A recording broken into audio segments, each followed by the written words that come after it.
Welcome to the Truth and Fertility Podcast.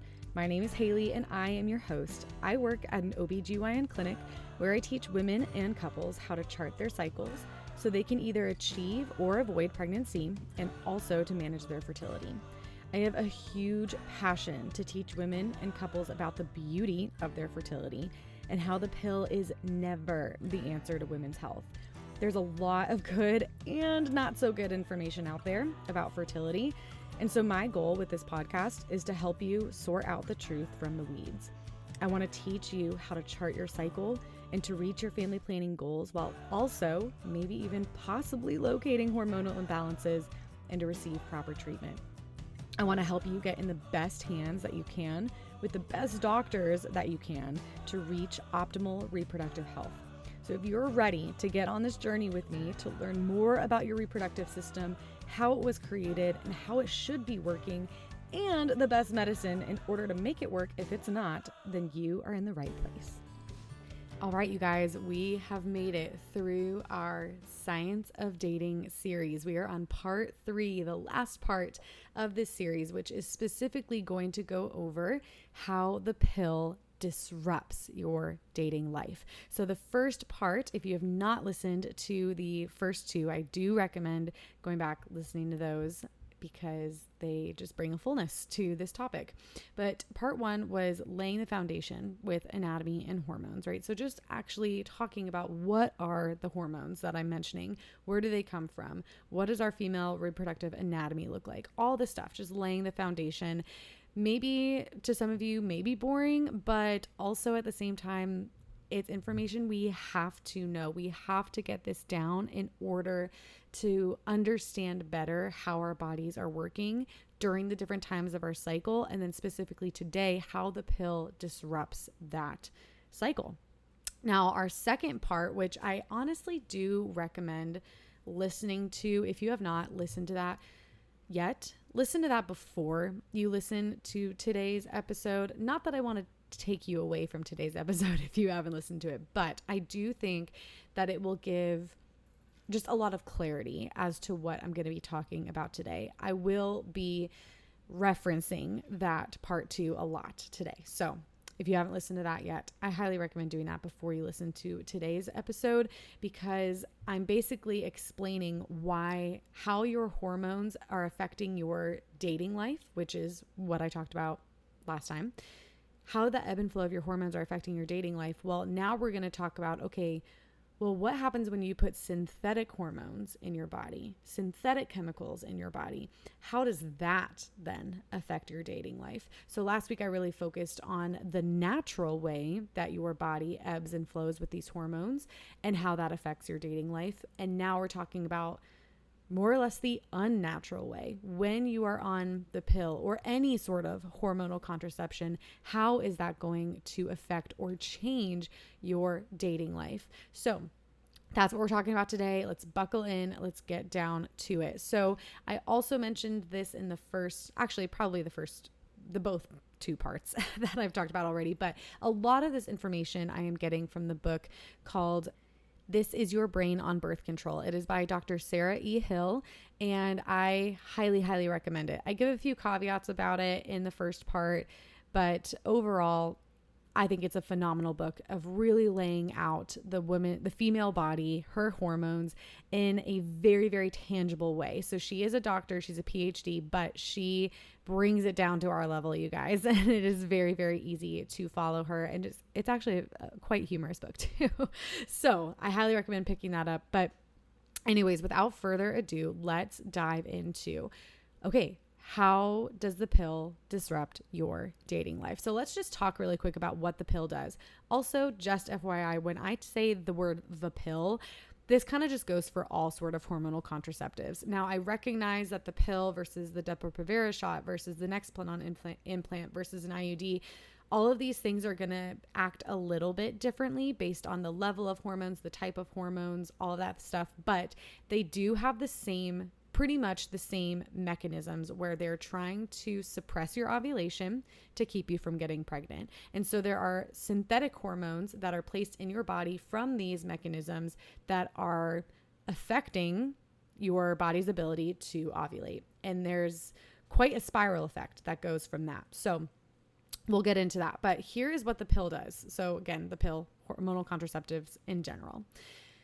The pill is not a targeted medication, okay? So it is not targeting your ovaries. It is not targeting a specific part of your body.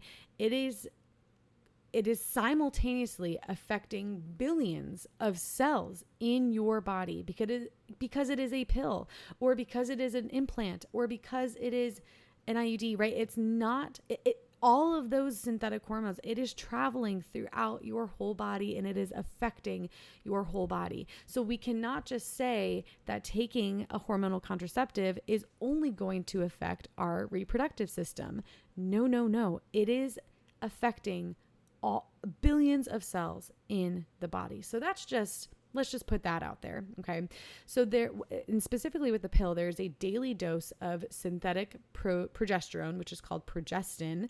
Or if you have a different type of pill where you have estrogen and progesterone, it's a synthetic estrogen and progestin, which is, again, the synthetic version of progesterone. So you could have maybe a progestin only type of pill, which is also known as the mini pill, or you could have a combination type where it has both synthetic estrogen and the synthetic progestin. Now, with that being said, it is putting your body into a state that's very similar to the second half of a woman's cycle. So right after ovulation, right, she ovulates, her body is now preparing for a possible pregnancy. So once your body ovulates, your progesterone is going to start rising, and this is on a natural level. This is what's actually happening without the pill. You're going to ovulate. Progesterone is going to rise, and progesterone, the reason it's called progesterone is because it is a progestation hormone. So everything that it's doing in your body is preparing for a possible pregnancy, because when ovulation happens, the egg is released from the ovary, and if that egg is there and if it's fertilized, bam, we've got a baby, right? So everything about your body in that post-ovulation phase up until your next period is preparing your body for a possible pregnancy. Now, it takes about 2 weeks for your body to recognize whether you're pregnant or not. So if you are pregnant, your body is going to continue to produce more progesterone. The baby is going to produce more progesterone, and you won't get your next period. But if you're not pregnant, your body recognizes that after about 2 weeks and says, okay, I don't need this progesterone anymore. I don't need all of this stuff anymore that I've been doing to prepare for pregnancy. So progesterone drops, and that's what triggers your next period. So with that being said, in the second half of your cycle, in that post-ovulation phase, you are post-ovulation. You are not fertile. You do not ovulate twice in a cycle. You only ovulate once. So once you're past ovulation, you're not going to ovulate again. So the rest of that cycle is going to be considered infertile. Now, there is also a known fact that it's very common for women to experience a decreased libido during that second half of the cycle. I talk a lot about that in part 1, so go back to that if you need to. But it is very common for your libido to be decreased during that time. And so, but thinking about how typically for women that are regularly cycling, you're not in this phase all the time. You're only in this post-ovulation phase periodically, right? Post-ovulation. When you are pre-ovulation, you have your period, and then you're moving to ovulation, your body acts completely differently. But in this post-ovulation, we see a decreased libido, and we see maybe a little more PMS or more PMS symptoms. You can think of like acne or irritability or crying easily, right? These types of things that we often experience right before a period, but it should be temporary and it should be periodically. Now, what's happening with the pill is that with the pill, the first mechanism is that it's suppressing your ovulation. So if it's suppressing your ovulation, you're basically putting your body in a state of the second half of your cycle. So if you think about people who say, oh, well, the pill just kind of tricks your body into thinking that you're pregnant, that's what they're referring to. It's not actually tricking your body into thinking it's pregnant. Your body does not think it is pregnant when you are on the pill, but you turn into this it's not actually post-ovulation phase, clearly, but it is a very similar state. But instead of only periodically being in that state, you are consistently in that state for as long as you are on the pill. And so that is why a lot of women just do not feel very good when they are on the pill. They may have increased acne. They may be a little bit more moody. They may be, they may have an increase in weight gain. There's a bunch of different side effects that we already know that women experience when they're on the pill. But this is one of the reasons why. It's because your body is consistently being put in this almost false state of that second half of your cycle. Whereas when you're truly in the second half of your cycle, and mind you, when you're truly in that second half, we're working with the natural hormones. With the pill, we're talking about synthetic hormones, which your body treats differently. Your body sees that as something different. So with all of that being said, let's talk about the 4 main mechanisms of the pill or any sort of hormonal contraception, right? I talked about the first one being that it suppresses ovulation. So that's the main reason, right? If you're on the pill for contraceptive purposes or even medical purposes, let's say you're not even sexually active, but you're on the pill because it's helping quote unquote regulate your cycle, or it's helping your periods not be as painful, or whatever it's doing, right? No matter the reason that you're on the pill, it is going to suppress your ovulation, whether you're trying to not get pregnant or not. It's suppressing your ovulation. That's the first mechanism. Okay. The second mechanism is that it dries up your cervical mucus. I have plenty of podcast episodes talking all about cervical mucus. So I'll put some of those in the show notes so that you can refer to those if you are interested. But just knowing for right now, all you need to know is that cervical mucus is essential for pregnancy. Sperm loves cervical mucus. Without your body producing that cervical mucus, that cervical fluid or discharge, other ways of saying that, without your body producing that, the sperm cannot live within your body long enough to actually meet the egg to fertilize the egg. A lot of the clients that I have that are experiencing infertility, a lot of them are not producing enough of this cervical mucus. So, second mechanism of the pill is that it dries up your cervical mucus. Again, because of this contraceptive part of it where it's trying to prevent pregnancy. And so if you're not producing a whole lot of cervical mucus, it's very unlikely that pregnancy is going to happen. So, the third mechanism that the pill does, which to me is the most appalling and really the most frustrating that women are not taught about this part, is that it thins the uterine lining. So within your uterus, you have a uterine lining called the endometrium. And that endometrium is a bunch of blood cells, and they thicken every cycle. And during this, in a true post-ovulation phase of your cycle, when you're not on the pill and you have a natural progesterone rising, that progesterone is causing that uterine lining to thicken. So if there is a pregnancy, that embryo is going to implant within that uterine lining. And that's where that baby is going to continue to receive nutrients and grow and mature to a baby outside the womb, right? Now, with the pill, because we're working with synthetic hormones, they are not going to be doing the same things that our natural, normal hormones are. And so it's doing actually the complete opposite to your uterus, to your endometrium, and that it's thinning the uterine lining. And when it's thinning the uterine lining, what happens is that it's creating a hostile environment for any new life.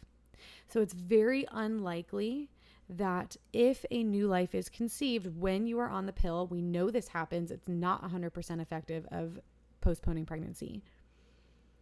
When a woman gets pregnant when she is on the pill, so it didn't suppress ovulation. Clearly ovulation happened if she got pregnant while she's on the pill.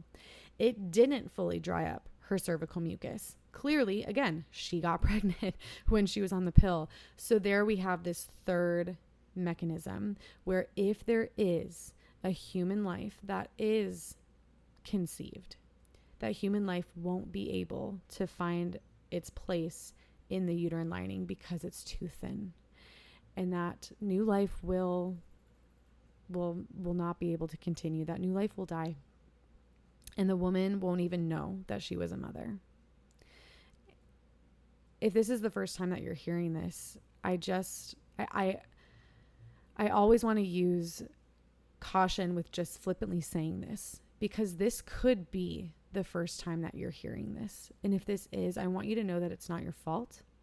And I want you to know that you are loved. And I want you to know that there's been an injustice done to you because you have never been told this before. And I am so sorry. But now you know.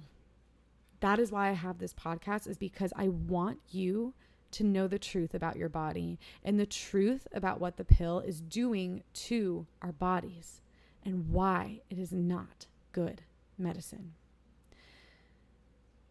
Okay, that was heavy. I know that was heavy. We're going to lift back up from there. The fourth mechanism, real quick, is that it diminishes the movement of what's called the cilia inside the fallopian tubes. So if you think about your ovaries and you think about your fallopian tubes that are connected then to your uterus, well, the cilia are these little finger-like projections that are inside of your fallopian tubes. And what they do is they're meant to kind of brush the egg along through the fallopian tube. They're meant to kind of keep it going, keep it moving, right? So nothing gets stuck in the fallopian tubes. Now, if conception happens, the bringing together of the sperm and the egg, is that conception is actually going to happen in the outer third of the fallopian tube. That happens close in the fallopian tube, but closer to the side of the ovary. If there is a conception that happens and there's a new human life there, it takes that new life about 7 to 10 days to travel into then the uterus and implant within the endometrium. Now, the cilia inside are also meant to swoop that new life along, to keep it moving, pushing it into the uterus. But what the pill can do is it diminishes the movement of the cilia. And so what can then happen is, if there is a conception that happens when you are on the pill, the cilia have a diminished movement. And so they're not as strongly pushing that new life through the fallopian tube into the uterus. So that can mean that the embryo may implant within the fallopian tube rather than in the uterus. This is what we call an ectopic pregnancy, and this is fatal for the mother and for the baby. And this is something that the pill puts a woman more at risk of this, the possibility of an ectopic pregnancy, because of this simple fact that it diminishes the movement of the cilia. So again, very serious, and it's not something that we're told. But these are the four main mechanisms of the pill. And this is happening whether you are taking it for medical purposes, for contraceptive purposes, or both. This is what is happening. These are the four main mechanisms that it's doing. Now, whether or not you're actually getting pregnant on the pill, that doesn't happen to every woman, obviously. And it's not going to happen to many women either. But we do know that it happens. And I want to keep it from happening to you. And I want to present to you a better option because of the exact reasons I already presented. Okay. So now that we know the mechanism of the pill, let's talk about how this affects our dating life. Okay. So in the last part, in the last part of the series, part 2, I talked about how your hormones will affect your dating, and specifically how your hormones can actually affect who you are attracted to and who you attract, which is insane, right? And so if our natural hormones can affect who we're attracted to and who is attracted to us, that suggests that when we change our hormones, when we invite a synthetic form of these hormones into our bodies, that suggests that this can also change who we are attracted to and who is attracted to us. Okay, so let me break this down for you. So the pill changes who we're attracted to. Let's talk about that first. So normal cycling women, let's talk about that, right? Estrogen rises towards ovulation, and estrogen is the hormone that gives us a whole lot of energy, a higher libido, just makes us feel better about ourselves. And as I mentioned last week, when a woman is in a heightened state of estrogen, where she's very, very close to ovulation, it can be found that women are actually more attracted to a more masculine type of man. So a man with broader shoulders, a more cut jawline, a more symmetrical face, right? The typical type of masculine traits, right? That we think of when we think of masculinity. When a woman is at her peak of her fertility, when her estrogen is high and she's close to ovulation, we are more attracted to this type of man. But when you think about when a woman who's on the pill, she's not having that estrogen rise because she's not having ovulation. The pill is suppressing, or should be suppressing, her ovulation, which is then suppressing that natural estrogen rise that she would typically see. So therefore, since the body is in a state of thinking that it's post-ovulation, right? That it's progesterone dominant, or that it's in that second half of the cycle, it can then be ruled out that women are more attracted to less masculine men when we are on the pill. Okay. Now, I know that is like a really weird thing to think about, and you're like, is that actually true? Okay, well, let's actually get some research studies up in here to prove my point. These all come from This Is Your Brain on Birth Control. Again, highly recommend the book. Okay, so the first research study that I want to outline, there was a large group of men that were brought into this study, and they were all in relationships. Now, half of these men met their girlfriend when she was on the pill. The other half of these men met their girlfriend when she was not on the pill. Now, the researchers were rating these men by their subjective masculinity. So again, they were looking at how symmetrical is their face, how broad are their shoulders, cut jawline, all the types of things that we think about when we think of very masculine type men. So they rated these men based on this kind of subjective masculinity, and they found that men that were in relationships with women who chose those men when they were on the pill, those men had significantly less masculine faces than the men dating the women who were not on the pill. So this suggests that the pill can affect relationships. It can affect who we are attracted to, which can then ultimately affect possible rates of marital happiness and divorce and relationships in general, right? When you start going down this spiral of how women are attracted to a different type of man when she is on the pill, you can really spiral into some crazy conclusions, which are maybe not so crazy conclusions. Now, let's take a look at a second research study just to increase my point, okay? So in this study, there were two different groups of women that they looked at. There were married women who were not on the pill when they met their husband, but subsequently actually went on it when they were married, right? And then there were married women who were on the pill when they met their husbands, but then actually came off of it. So what they were doing is they were looking at the sexual desire of the women. So for the women who were not on the pill when they met their husband, but then subsequently went on it, they had a decrease of sexual desire. Now, that is purely because she went on the pill. We know full well that the pill gives a woman a low libido. And yeah, we already know that. So it shouldn't shock us that a woman who was not on the pill and then went on the pill had a decrease in sexual desire with the same man that she was married to. Okay. But the interesting thing is that for the women who were on the pill when they met their husbands and then came off of it, you would think that they had an increase in sexual desire because they're getting off the pill. But actually the opposite happened. They also had a decrease in sexual desire. But why? This research study then suggests that a woman on the pill may be attracted to a different kind of man than a woman who is off the pill. So it is very possible that the married women who were on the pill when they met their husbands, they were attracted to a different type of man, a man that they may not have chosen if they were off the pill. So then they married this man, they get off the pill, and then all of a sudden, they still have a decrease in sexual desire. It might be because she's attracted to a different type of man. Now, what do we do about this? That's not what I'm answering right now, okay?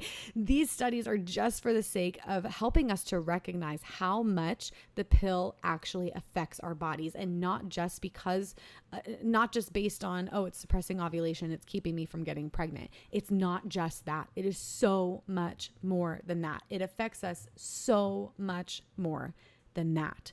So with all of that being said, let's talk then about how the pill can change who we attract. So what type of men are attracted to women who are off the pill versus on the pill? This can also be different. There are two possibilities to this, okay? And this, again, is listed in This Is Your Brain on Birth Control. So I'm getting all of this from her.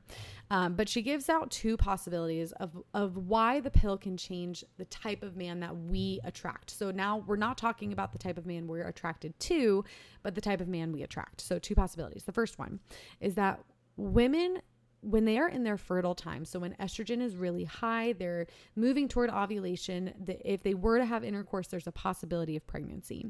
When they're in that time, their energy is higher, their libido is higher, and so they feel more attractive. It's common for you to want to put more effort into your appearance and to feel more attractive when you are in your fertile time. It is because you can thank estrogen for this feeling, right? And this is a good feeling. This is not bad. This is great that we feel that way. It is so good that we feel that confident and that attractive and energized when estrogen is high, right? And so thinking about how, okay, when a woman is on the pill, she's not experiencing that high estrogen. So she's not getting that natural energy boost or that natural feeling of feeling more attractive or wanting to put more effort into their appearance. So with that being said, that in and of itself can be the reason that it's changing who we're attracted to. Now, the second possibility, which is very, very interesting, maybe a little more subjective because we don't know a whole lot about this topic of pheromones, but women in their fertile time do actually produce very specific type of pheromones that they don't produce during the rest of their cycle. So with that being said, a woman who's on the pill, since she doesn't have a fertile time, she's never going to be producing these types of pheromones that she naturally would be during her fertile time, right? And it's known based on, again, a research study that I will list out for you here, but it is known that men are more attracted to those female pheromones that are released during the time that she's fertile. Now, there was a research study done on monkeys. So take this for what it is, but there was a research study on female monkeys that were put on the pill, and then female monkeys that were not put on the pill. And they put these female monkeys around male monkeys.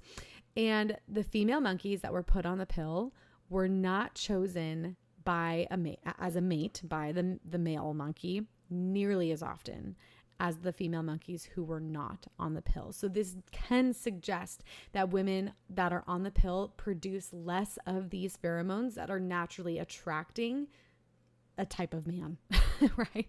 So that might be a little bit more subjective. I do remember reading in this book, she definitely had a few more research studies listed out to prove this point. I'm going to spare you from them just over a podcast. If you are really intrigued, go and read the book. But there were some interesting research studies done that they were just interesting, not unethical or anything, just kind of made you chuckle and also prove the point. So I'll leave that that mystery for you to go look at in the book if you'd like to. But anyways, the pill changes who we attract, either based on the fact that we just don't put as much attention into our appearance when we're on the pill because of the fact that we don't have that high estrogen. And it also could be affecting the type of pheromones that we are producing. You guys, holy cow. It is insane. Like